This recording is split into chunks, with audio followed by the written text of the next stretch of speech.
Hello, and welcome to this throwback episode of Our Fake History. This week, I'm throwing you back to Season 2 and episode number 31 of the podcast, What Was the Charge of the Light Brigade? Our last series on the Great East Asian War got me thinking about the history of human conflict in general.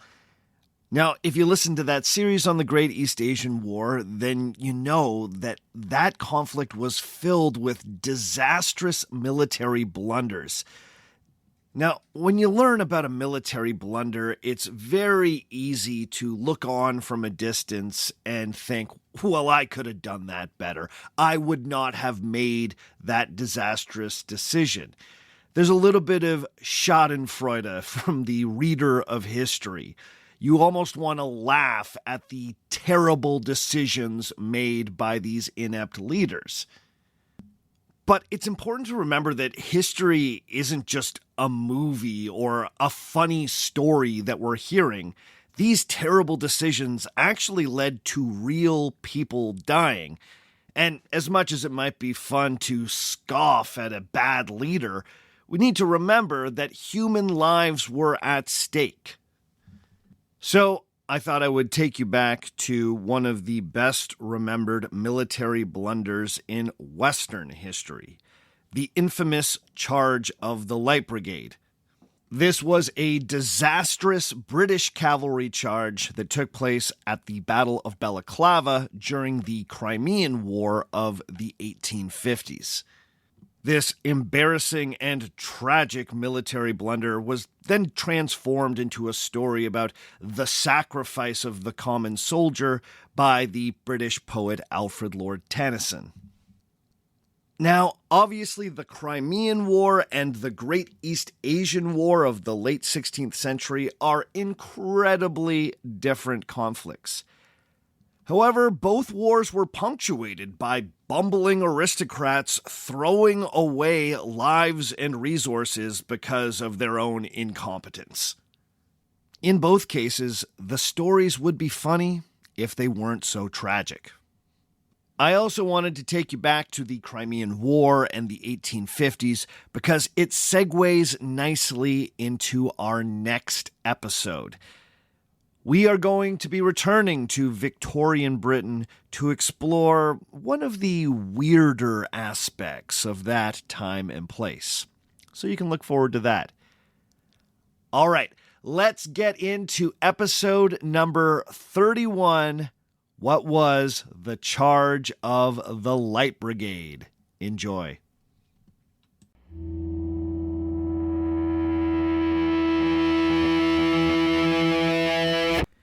On December 2nd, 1854, Britain's poet laureate, Alfred Lord Tennyson, was flipping through his edition of the Times when he came across a brutal description of the Battle of Balaclava. The battle had been fought around a month and a half earlier on the strategic Crimean Peninsula in the Black Sea. The British and their French and Turkish allies had fought their Russian adversaries to a bloody stalemate while trying to defend their landing site at Balaclava Harbor. The article told the tale of a complicated and largely undecided battle, punctuated by a particularly dramatic moment. The Light Brigade, a company of nearly 600 British cavalrymen, had been almost completely destroyed after they had engaged in what appeared to be a nearly suicidal charge directly into the mouths of Russian cannon. Tennyson was moved. In this one doomed cavalry charge, he saw everything that was to be admired in Victorian manhood: bravery in the face of impossible odds, sacrifice for the glory of empire, and unquestioning obedience to the superiors. Mere minutes after finishing the article, Tennyson would pen the following verses. Quote, half a league, half a league, half a league onward, all in the valley of death, rode the 600. Forward the Light Brigade, charge for the guns, he said. Into the valley of death rode the 600. Forward the Light Brigade. Was there a man dismayed? Not though the soldier knew someone had blundered. Theirs is not to make reply. Theirs is not to reason why. Theirs is but to do and die. Into the valley of death rode the 600. So read the first two stanzas of what would become The Charge of the Light Brigade, one of the most popular poems of the Victorian age. The completed poem was published in a pamphlet and almost immediately became a national hit. Copies of The Charge of the Light Brigade even made their way over to soldiers still fighting in the Crimea. By the end of the 19th century, it was generally expected that any good British schoolchild should be able to recite the poem from memory. Tennyson's poem had taken this obscure cavalry charge and transformed it into a thoroughly mythological event. Tennyson's doomed 600 of the Light Brigade seemed to echo the doomed 300 Spartans of Thermopylae. Doubling the number just seemed to double the bravery. It became a poetic shorthand for all heroic lost causes and the unquestioning sacrifice of the soldier. But how much did Tennyson's poem reflect the reality of the charge of the Light Brigade? Was this really a heroic display of discipline under fire? Or was this actually a sloppy and pointless military blunder that wasted the lives of hundreds of men? What really happened during the charge of the Light Brigade? And who should we blame for one of the 19th century's most famous military mistakes? This is our fake history.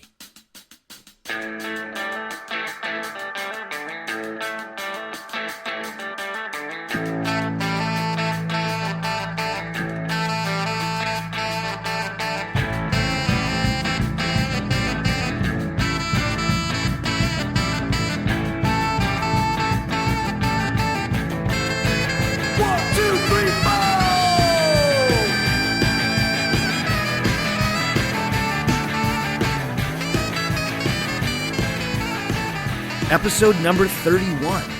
What was the charge of the Light Brigade? Hello and welcome to Our Fake History. My name is Sebastian Major, and this is the show where we look at historical myths and try and determine what's fact, what's fiction, and what is such a good story that it simply must be told. This week, we are exploring one of the most legendary military maneuvers of the 19th century, the doomed Charge of the Light Brigade. Now, in the world of cavalry charges, there aren't too many others that have so firmly lodged themselves in the popular historical imagination. I mean, be honest with yourselves. How many other cavalry charges could you name? Okay, I know there's a few of you out there that follow this stuff real close, but for most of us, I think the Charge of the Light Brigade is about as far as it goes. I mean, for my money, the only other cavalry charge that comes close to the fame of the Light Brigade would have to be the great charge of the Polish Hussars, led by King Jan Sobieski in 1683. That was the charge that broke the Turkish siege of Vienna and basically saved that city from Turkish domination. It's often seen as the moment that turned back Ottoman expansion in Europe and changed the fate of Western history. But if Jan Sobieski's charge was the ultimate victorious cavalry action, I mean, some of his guys actually wore wings on their back. How cool is that? Then the charge of the Light Brigade has to be the ultimate military disaster. Now, the legend of this British charge against the Russians would have us believe that despite the fact that hundreds of men died and no strategic advantage was won, this was somehow a heroic moment. Tennyson's poem was in large part to thank for this perception. For Tennyson, the fact that the charge was costly and stupid wasn't the point. The point was that the British soldiers would do costly and stupid things if that's what the empire required of them. After all, he wrote, quote, "Theirs was not to reason why, theirs was but to do and die." End quote. This cast the cavalrymen as heroic pawns who were not able to, quote, "make reply to ridiculous orders." But recent examinations of primary sources, especially by historians Terry Brighton and Julian Spilsbury, have painted a very different picture of the men of the Light Brigade. Perhaps the men of the cavalry had a great deal more to do with this disastrous military maneuver than Alfred Lord Tennyson would have us believe. But before we can get into that, we first need to place this charge within the larger conflict of the Battle of Balaclava, in which it took place. And before we can understand the Battle of Balaclava, we need to get some context about the Crimean War, the 19th century clash of empires that set the stage for this legendary event. In many ways, the charge of the Light Brigade is perfectly emblematic of the Crimean War in general. It was rash, bloody, largely pointless, and deeply infused with the 19th century ideals of empire. Let's check it out.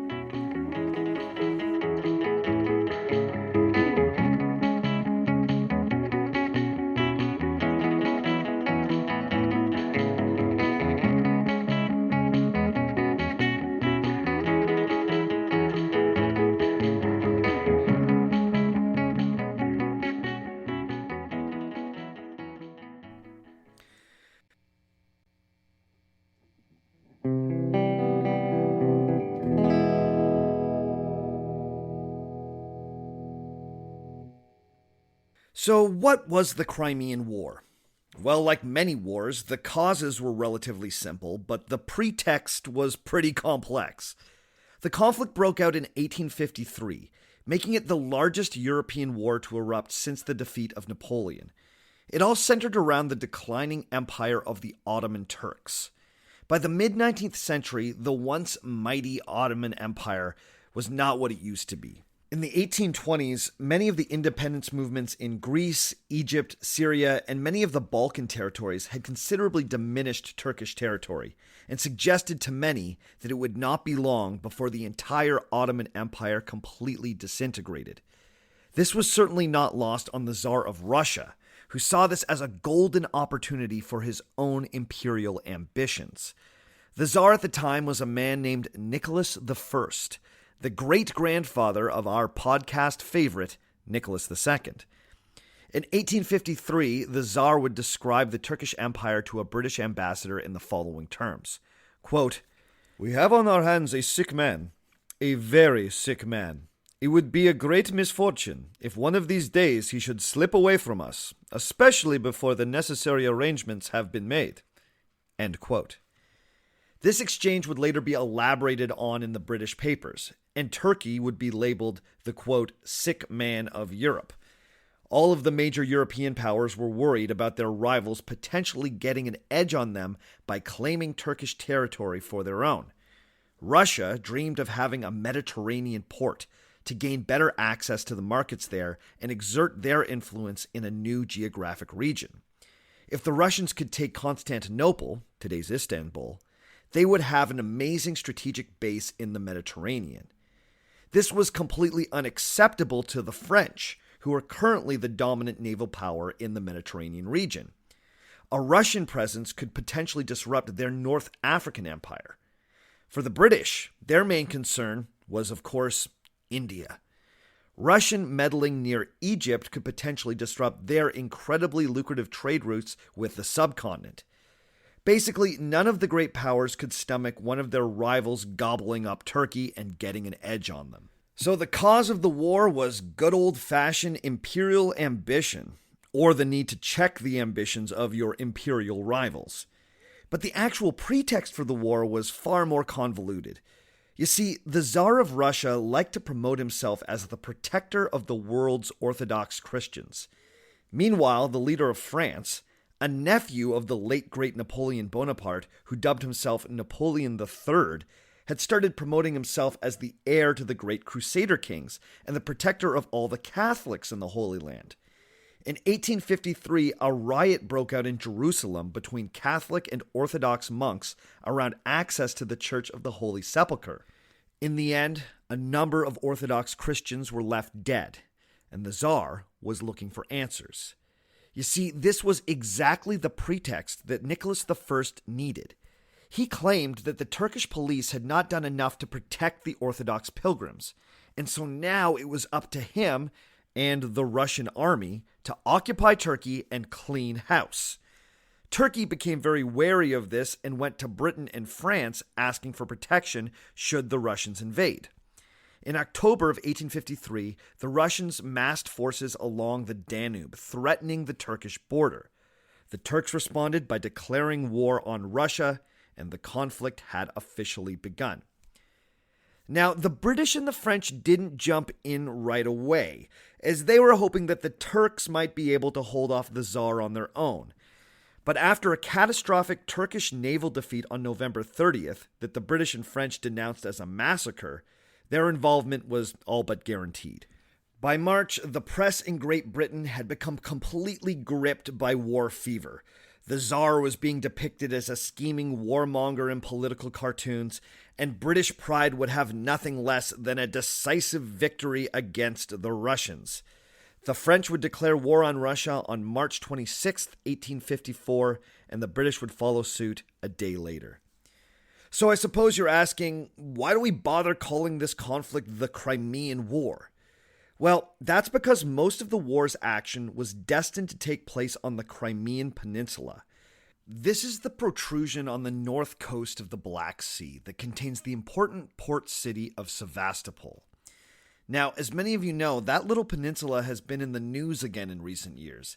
It was, until quite recently, a part of the Ukraine until Russia was able to annex it in a move that is still highly contested by the international community. But back in 1854, the peninsula was still just the southernmost part of the Russian Empire, and the key to their naval control of the Black Sea. The Allied plan was to land an invasion force on this peninsula, capture Sevastopol, and basically knock out all Russian naval capability in the region. If the Allies held that key port, then the Russians would never be able to get their boats anywhere near the Bosphorus Strait, the Sea of Marmara, and on into the Mediterranean. The strategy was logical enough, but the execution was nothing short of imbecilic. The Allied invasion was disorganized, poorly planned, and disastrously managed on the ground. You see, this had been the first major military engagement fought by the British since the death of the nearly mythical Duke of Wellington, some 2 years previous. The Iron Duke, as he was known, had famously dealt Napoleon his final defeat at Waterloo. He had been the architect of the early Victorian army. But his death had left a gaping hole in the administration of the armed forces, and created what Prince Albert had called, quote, a mere aggregate of regiments, end quote. Gone too was the Duke's always formidable supply chain and management skills.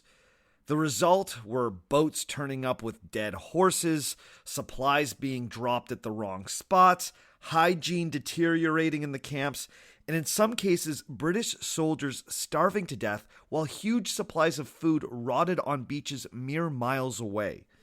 The Crimean War was an ungodly mess of poor planning, squandered chances, and needless bloodshed.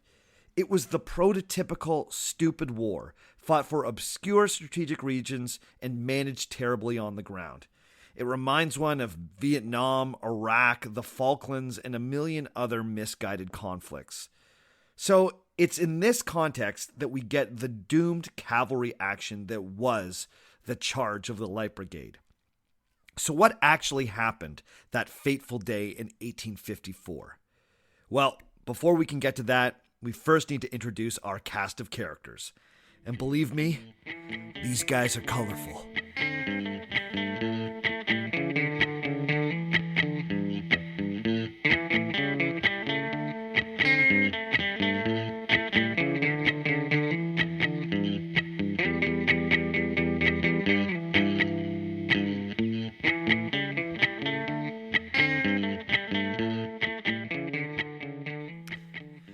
Now, around the time of the Crimean War, an apocryphal story started making the rounds that a Russian soldier had commented that, quote, the British fight like lions. Luckily, they're led by donkeys. Now, there's quite a bit of debate about whether or not that was actually said at the time. Many have pointed out that it echoes an old military saying that goes back to ancient times. Other people have pointed out that it's been attributed to a German general in World War I. But whether or not it was actually said, it's hard not to agree with the sentiment. The leadership of the British Armed Forces, specifically the cavalry in 1854, was best described as donkey-ish. At the Battle of Balaclava, there seemed to be a perfect storm of these donkeys all acting together. So let's introduce them. Donkey number 1, Lord Raglan.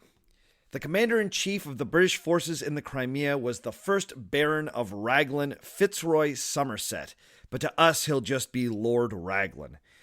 By 1854, Raglan had a long and distinguished military career.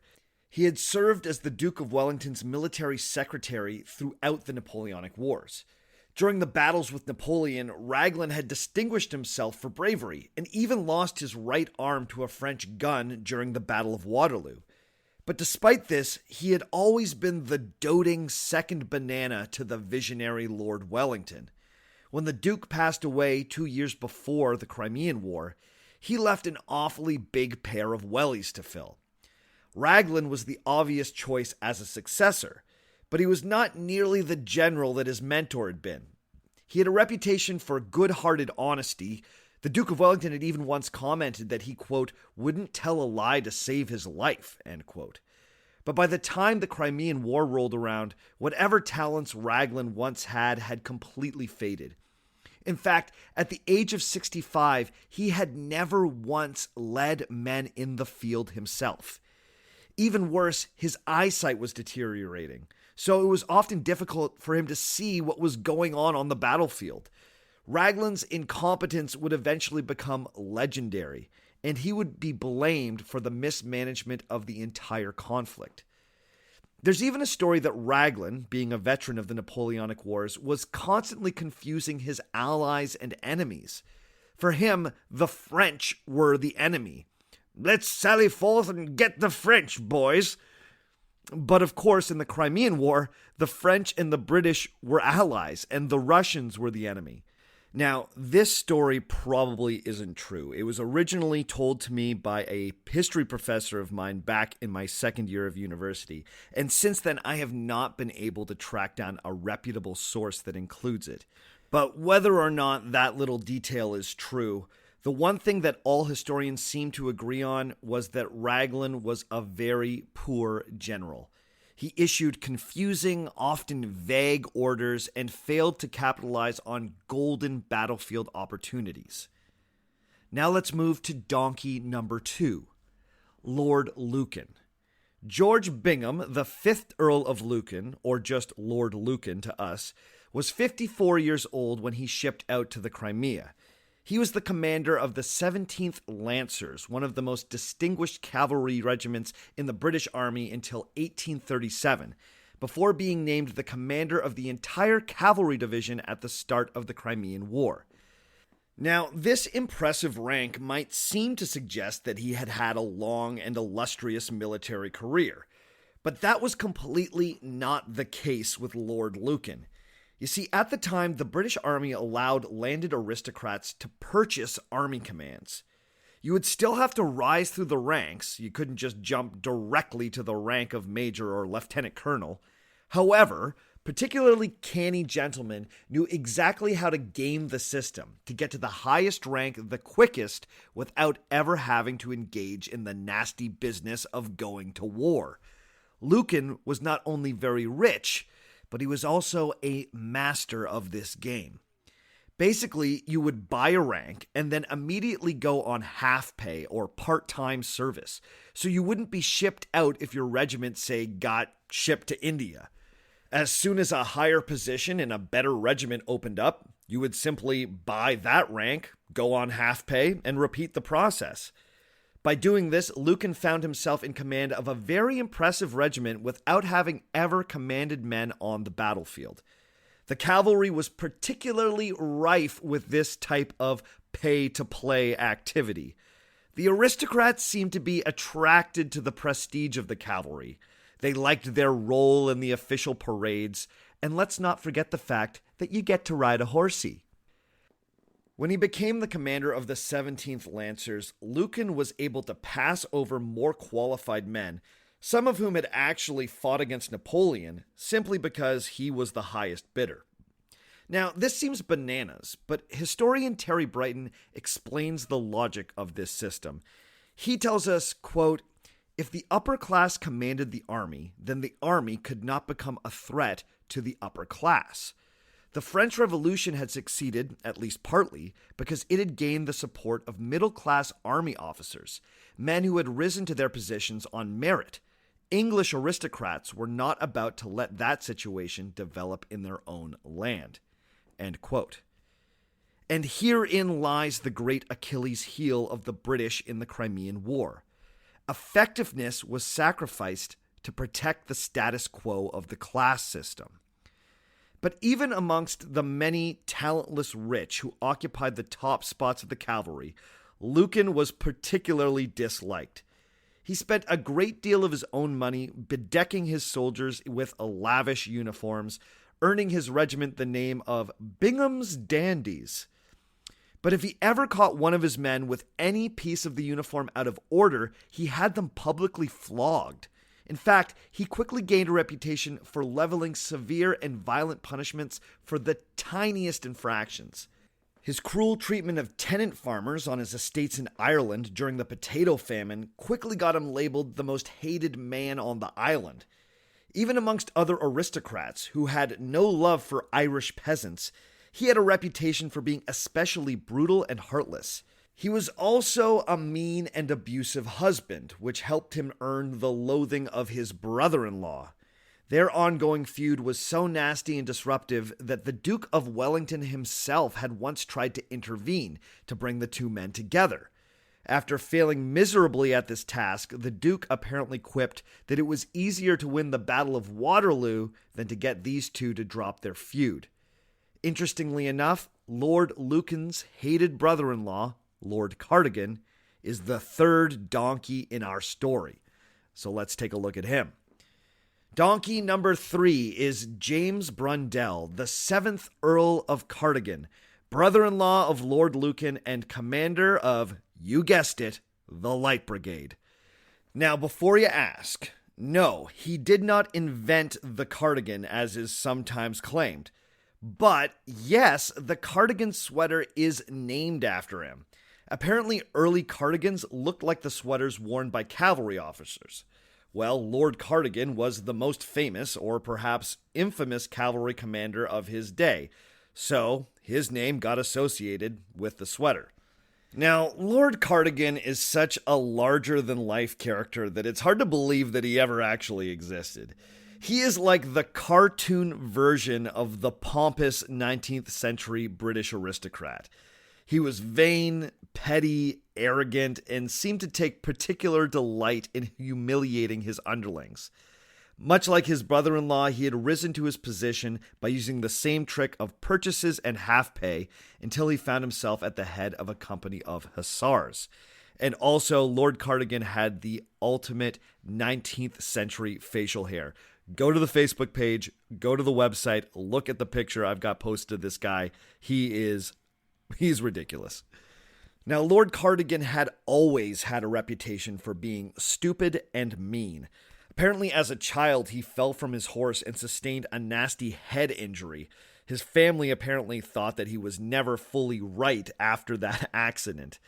Well, his career in the cavalry would seem to have proved them right. His reputation for pettiness was fully cemented after he dragged a subordinate officer into a court-martial for ordering stable jackets that he didn't like. And apparently, these stable jackets had been the ones that Cardigan himself had picked out. The court-martial determined that Cardigan was being ridiculous and actually ruled in favor of the less senior officer and relieved Cardigan of his command. But 2 years later, Cardigan was able to buy himself the command of another unit, and so his reputation continued to grow. His hussars were nicknamed the Cherry Bums because of the particularly garish red pants that he had all of his riders wear. And of course, he continued to humiliate the more experienced officers that he had paid to outrank. Perhaps the most telling incident of Cardigan's pettiness and vanity was demonstrated by the so-called Black Bottle incident. On one particular night, the Inspector General of the Cavalry and his staff were dining with Cardigan and his officers. Cardigan had insisted that only champagne was to be served at his officers' table. But as the night progressed, one of the inspector's staff requested some red wine. Not wanting to be rude, one of Cardigan's officers, a certain Captain Reynolds, ordered that a bottle of red wine be brought to the table. When Cardigan saw the bottle, he apparently freaked out and started screaming, black bottle, who would dare bring a black bottle to my table?" When Reynolds stepped up and tried to explain himself, Cardigan had him arrested. From that day onwards, Cardigan harassed Reynolds so unrelentlessly that eventually Reynolds had to resign from the cavalry. Lord Cardigan's continued abuse of his officers, including an incident where he nearly dueled with one of his disgruntled underlings, eventually earned him a vile reputation that spread well beyond the armed forces. In the years leading up to the Crimean War, there were demonstrations in the streets of London to try and get him removed from his command. Once he was surrounded by an angry mob at a railway station who booed and heckled him. There were actually 2 instances when Cardigan tried to go to a theater, but he had to be asked to leave because the crowd became so agitated at the sight of him. Apparently the crowds booed, hissed, and chanted "black bottle" until Cardigan could be ushered to safety. All this is to say that there were few people more roundly despised in London society than Lord Cardigan and his brother-in-law, Lord Lucan. So you can imagine the shock and uproar when both men were appointed to such high-profile positions in the army at the outset of the Crimean War. Lucan as commander of the cavalry, and Cardigan as commander of the Light Brigade. So on that fateful day in October, the day that Tennyson would immortalize in verse for generations, the men of the Light Brigade were commanded by the 3 donkeys. A half-blind general's assistant who couldn't tell his French from his Russians, the most hated man in Ireland whose favorite pastime was flogging his men, and a man so disliked in London that he couldn't even go to the theater. They all hated each other, and not a single one of them had ever commanded men in battle before. Gah, I wonder how this is going to turn out.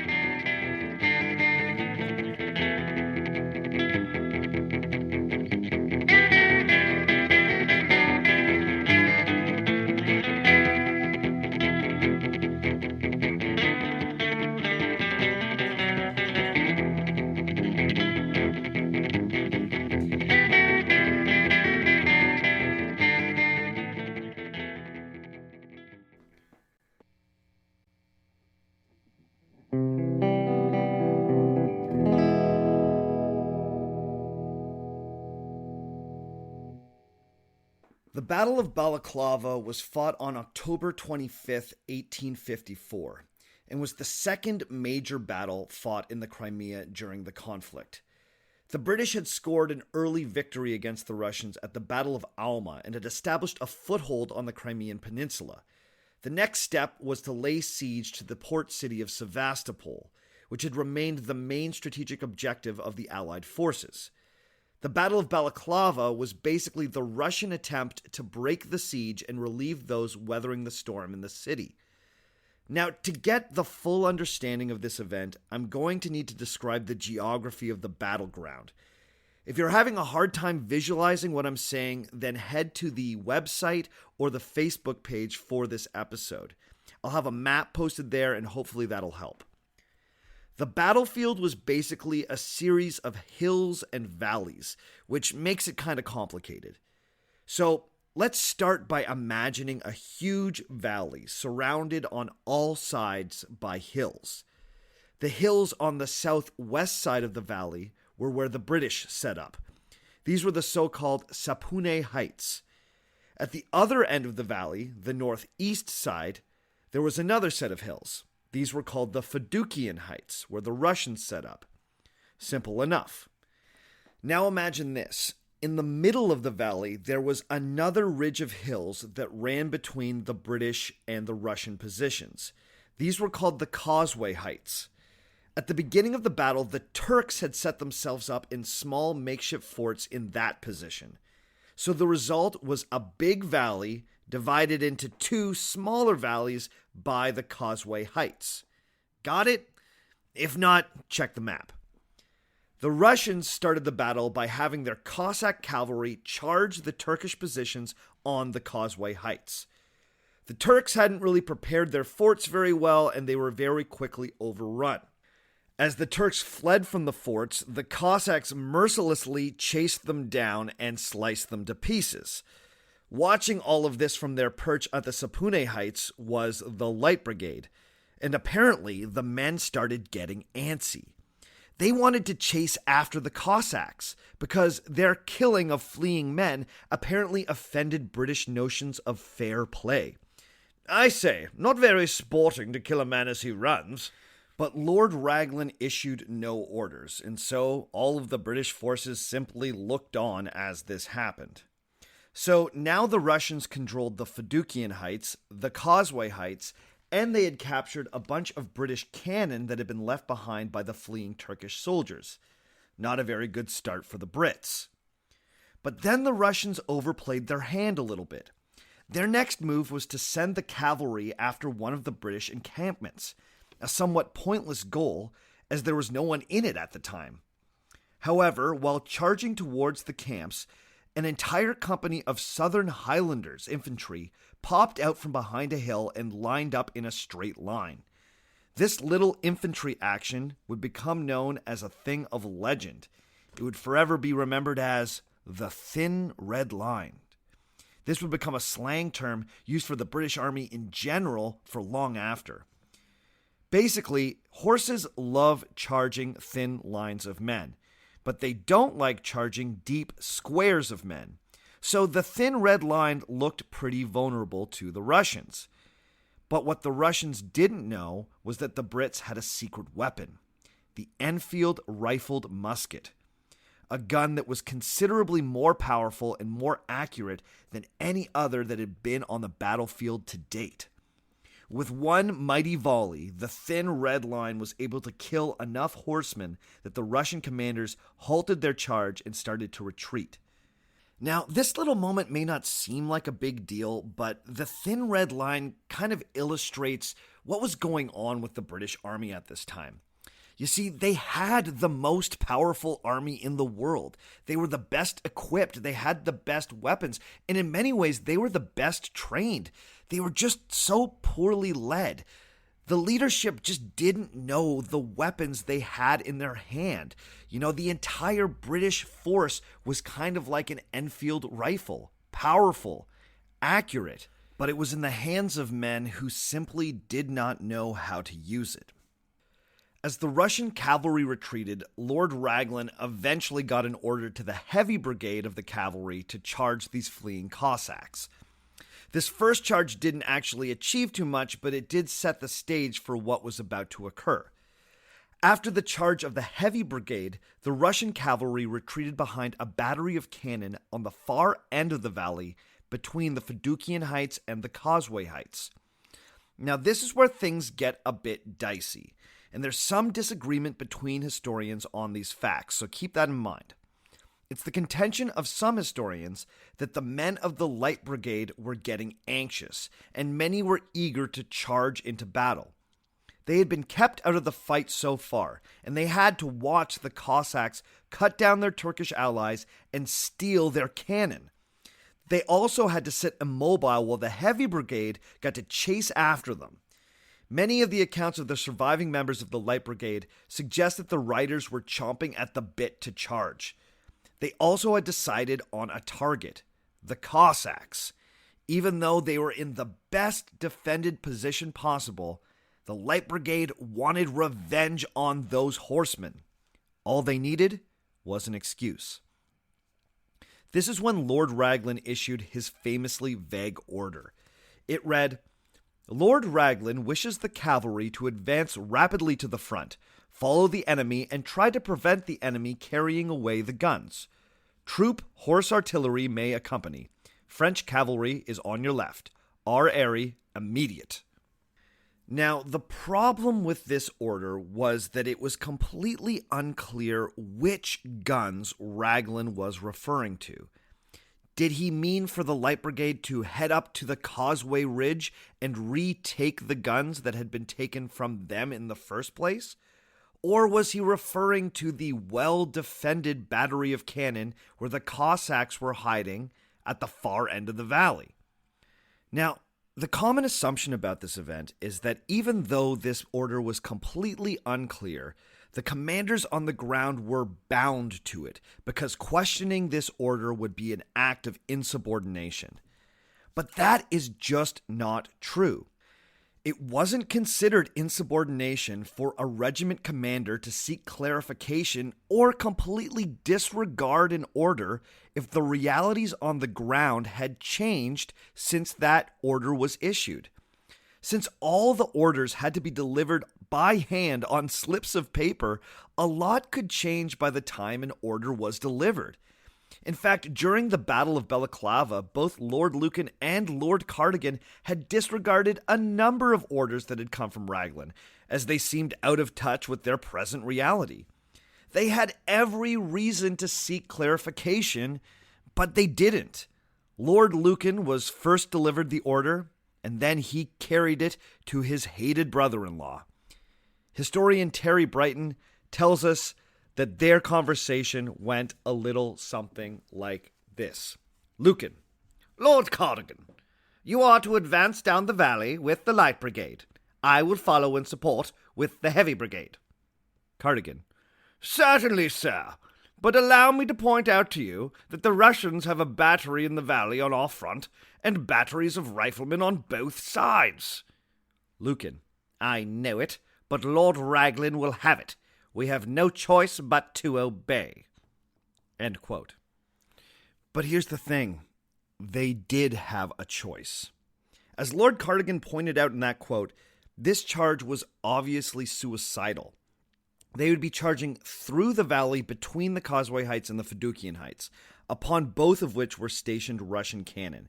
And they would be riding right into the mouths of yet more Russian guns. So basically, they would be shot at from every conceivable direction if they followed the order. So why did they do it? Well, there are three possible explanations. The first is the traditional explanation, and that's that Lucan and Cardigan were just so inexperienced and so incompetent as commanders that they didn't realize exactly how bad the order was. They went for it out of a sense of chivalry and bravery and stupidity. Now, this interpretation has been challenged in recent years because, as our previous quote seemed to show, Lord Cardigan, for all his ridiculousness, did know that charging that position was a bad idea. So that brings us to our second explanation. This was that Lucan had misinterpreted the order, but the agitated Light Brigade were actively spoiling for a fight and were putting pressure on Cardigan and Lucan to go after the Cossacks. They had picked their target a long time before, and Raglan's order was all they needed to hear to set off on a death charge. In this reading, it was the rank and file of the Light Brigade themselves who pushed for the charge, and that couldn't be any more different than the Tennyson poem.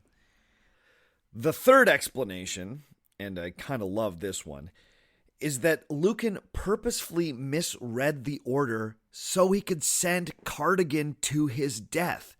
The charge of the Light Brigade would just be an elaborate way to kill his hated brother-in-law. Now, that theory is pure speculation, and it's not really backed up by any hard evidence. However, the feud between the two men makes it seem kind of possible. But in the end, whatever the reason was, the decision was made to charge. And Lord Cardigan, for all of his pettiness, actually mustered the courage to lead the charge himself, deep into the mouth of hell. But here's the craziest thing about the charge of the Light Brigade. It was actually kind of a success. Despite sustaining ridiculous losses while riding through an insane crossfire of cannonballs, the remains of the Light Brigade made it all the way across the valley and actually managed to catch the Cossacks flat-footed. They actually dealt out some serious punishment to the Russians. But here's the thing. The heavy brigade never arrived as promised. Lucan had pledged to Cardigan that he would follow behind with his forces. But instead, he just sat safely on the other side of the valley. When the bulk of the Russian forces arrived to support the surprised Cossacks, the Light Brigade was forced to retreat. The retreat was yet another death ride back through the valley that was still being bombarded by Russian guns. So imagine this. The Light Brigade had to run the gauntlet all the way down, guns on 3 sides to get to the Cossacks. They get there, they deal out some death, they're not supported, they turn around only to run that gauntlet once again. By the end of the charge, 118 men were killed, 127 were wounded, and 60 were taken prisoner. And enough horses had died that the entire unit was basically lost. Still, with 305 casualties, that means that well over half of the Light Brigade actually survived the attack, including our old buddy Lord Cardigan, who somehow came out of it without a scratch. Apparently, after Cardigan reached the guns, he figured his duty was done and slowly started to creep back to the British lines, because apparently galloping would have seemed like he was a coward or something. So, how does the myth line up with the facts?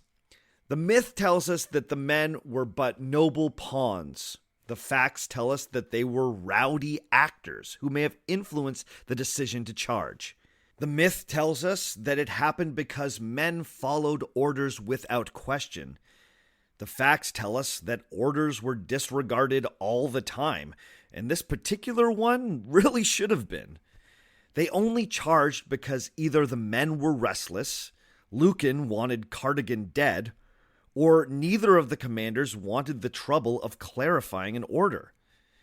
The myth would have us believe that every man in the Light Brigade died a glorious death, but in reality, the vast majority of the men survived the charge, and over half remained unwounded and still on their horses. The Battle of Balaclava would end as a bloody stalemate, and so too would the Crimean War. The British would eventually take Sevastopol, and the Russians did eventually sue for peace. But the cost of the war was so high that by the end, all of the countries involved had become thoroughly sick of the conflict. It had been a stupid war fought poorly by everyone involved, and its most memorable event is perhaps history's greatest military blunder. Tennyson's poem immortalized the men of the Light Brigade, but it also succeeded in teaching people the wrong lesson about the Crimean War. In Tennyson's poem, war is hell, but it's a glorious hell. It's a dark enterprise punctuated by the light of bravery. But the actual charge of the Light Brigade was just a mess of poor communication, rash decision-making, and potentially personal vengeance. It was war at its most senseless. In the end, the Crimean War would lead to reforms in the British military. The system of purchases would be changed so the likes of Lucan and Cardigan would not be able to so easily rise through the ranks. However, aristocrats were able to flex their privilege in the military well into the First World War. Similarly, the cavalry would stick around into the Great War as well, until the realities of that horrific conflict swept it away. Interestingly enough, it would take the industrial carnage of World War I to finally take both the horses and the donkeys out of the British military forever. Okay, that's all for this week. Thanks again for listening. First off, this week, before we go, I have to thank everyone who has been supporting the show on Patreon. I have been honored and humbled by this. And I'm going to give my first shout-outs to those of you who have supported at the $5 or more level. So, here's a shout-out to Leo Sutton, to Digby, to Christina Honner, to Andrew Pearson, to Callum Montgomery, to Robert Morris, to Leah Metena, to Raz Howard, and to Samantha Marriage. You guys are the true heroes. Thank you so much. And to everyone else that's supported at the $3, $1 level, or whatever support you've been giving, thank you so much. I also wanted to say that if anyone wants to support at the $5 or more level, but does not want their name read on the podcast, I totally get it. Just let me know. It's not like you're guaranteed to get your name read. So if you really do not want that option, just shoot me an email at ourfakehistory@gmail.com, and I will not read your name if that is not something that is enjoyable for you. Hopefully everyone whose name I just read were totally into it. For everyone else out there, please consider supporting Our Fake History on Patreon. Just go to patreon.com/ourfakehistory, and you can support us on a monthly basis. The other best way to support the show is to buy our extra episodes. You can go to the website at ourfakehistory.com and click the link to buy the extra shows. Hopefully, in the coming months, I'll have some time to create more extra content. And those of you supporting at $3 or more on Patreon, you are guaranteed to get any extra stuff that I make. This week, I also want to let everybody know that I have been moonlighting on you. I have appeared on another podcast. I was just on a recent episode of This Is My Toronto. That's a new podcast coming out of my home city of Toronto, Ontario, Canada, hosted by Jeff McCartney.